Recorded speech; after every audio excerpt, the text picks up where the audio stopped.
सुबह के ठीक 11 बजे शहर के सबसे बड़े 5 सितारा होटल में एक बुजुर्ग साधारण कपड़े पहने धीरे धीरे होटल की ओर बढ़ रहे थे। उनका नाम था मोहन लाल।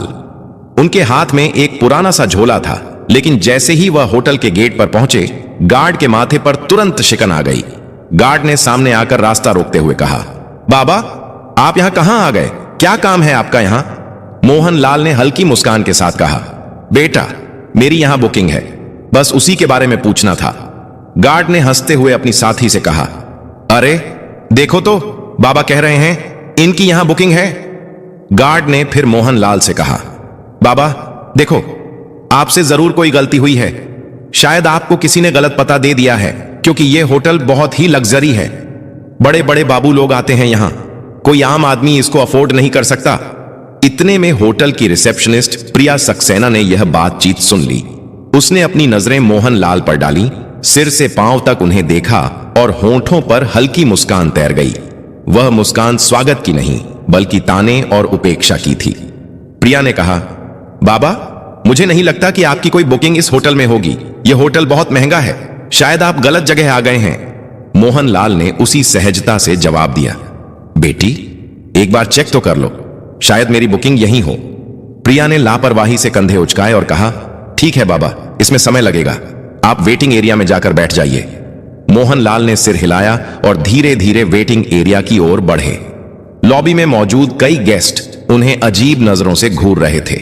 किसी ने धीरे से कहा, लगता है मुफ्त का खाना खाने आया है। कोई और बोला, इसकी तो औकात भी नहीं है कि यहां का एक गिलास पानी भी खरीद सके। मोहन लाल ने यह सब सुन लिया, लेकिन वे चुप रहे। वह कोने में रखी एक कुर्सी पर बैठ गए, झोला जमीन पर रखा और दोनों हाथ छड़ी पर टिकाकर खामोश बैठे रहे। लॉबी का माहौल अजीब हो चुका था।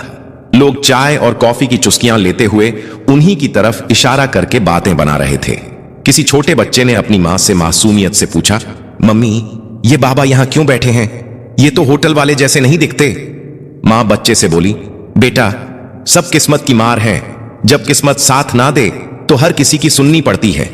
इसी बीच प्रिया फिर से वहां से गुजरी। उसने अपने साथी स्टाफ से कहा, पता नहीं मैनेजर साहब क्या कहेंगे, ऐसे लोगों को यहां बैठाना भी रिस्क है, होटल की इमेज खराब हो रही है।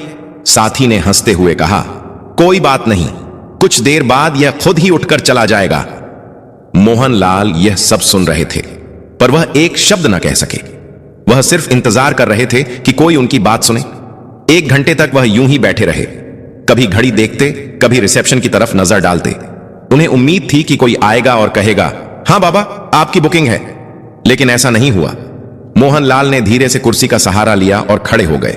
उन्होंने रिसेप्शन की तरफ देखा और कहा, बेटी, अगर तुम व्यस्त हो तो अपने मैनेजर को बुला दो, मुझे उनसे भी कुछ जरूरी बात करनी है। प्रिया ने मन ही मन सोचा, अब इसे मैनेजर से भी मिलना है। फिर अनमने ढंग से फोन उठाया और होटल मैनेजर विक्रम सिंह को कॉल लगाया। उसने कहा, सर, एक बुजुर्ग आपसे मिलना चाहते हैं। विक्रम ने दूर से मोहन लाल को देखा और फोन पर हंसते हुए कहा, क्या ये हमारे गेस्ट हैं या बस ऐसे ही चले आए हैं?